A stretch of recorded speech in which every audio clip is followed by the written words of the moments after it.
আমাৰ ৯ নম্বৰ দক্ষিণ হেলহতী গাঁৱৰ যিজন ৱাৰ্ড মেম্বাৰ আছে তেখেতে ভুৱা চাৰ্টিফিকেট দি নিৰ্বাচন খেলিছিল। তেখেতে যিখন চাৰ্টিফিকেট দিছে হাতীপাৰা আঞ্চলিক হাইস্কুলৰ পৰা তেখেতে একদম ভুৱা চাৰ্টিফিকেট এখন নিজে বনাই লৈ পেলাই ছাবমিট কৰিছিল। প্লাছ তেখেতে গৰৈমাৰী মাজৰটোপ হায়াৰ ছেকেণ্ডেৰীৰ পৰা তেখেতে মেট্ৰিক পাছ কৰা উত্তীৰ্ণ হোৱা বুলি দেখাইছিল। কিন্তু আমি জনামতে হায়াৰ ছেকেণ্ডেৰী প্ৰিন্সিপাল ছাৰৰ লগত কথা পাতিছোঁ, সিহঁতে মানে ডাইৰেক্টলি ডিক্লেয়াৰ দি দিছে ই আমাৰ ছাত্ৰ নহয় বুলি। যিজন জহিৰুল হক নামৰ ল'ৰাজনে নিৰ্বাচনত যি প্ৰতিদ্বন্দ্বিতা কৰিছিল মোৰ এগেইনষ্টে কৰিছিল, ময়ো অলপৰ কাৰণে হাৰিবলগীয়া হৈছিল। জিকি অহা জহিৰুল হকে ভুৱা শিক্ষাৰ প্ৰমাণ পত্ৰ দি নিৰ্বাচনত জিকিছে, অৰ্থাৎ তেওঁ ৰাইজক বুৰ্বক বনাইছে আৰু তেখেতে ইলেকশ্যন কমিশ্যনাৰক মানে প্ৰতাৰণা কৰিছে।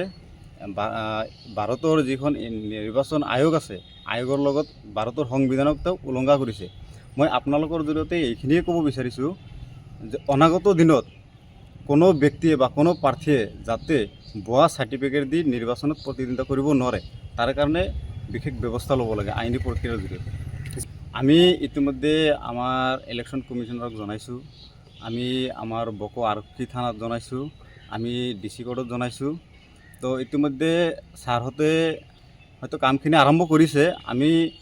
আমাৰ বিশ্বাস আছে যে ছাৰহঁতে বা DCৰ পৰা কমিশ্যনৰ পৰা কামখিনি সুচাৰুৰূপে পুংখানুপুংখভাৱে আগুৱাই লৈ যাব। আমি আগৰ পৰাই গম পাইছিলোঁ যে তেওঁ মেট্ৰিক পাছ কৰা নাই, কিন্তু পৰ্যাপ্ত পৰিমাণৰ তথ্য আমাৰ হাতত নাছিলে। পিছত আমি RTI মাৰিছিলোঁ, RTIৰ পৰা আমি গোটেইখিনি তথ্য পাবলৈ সক্ষম হৈছোঁ।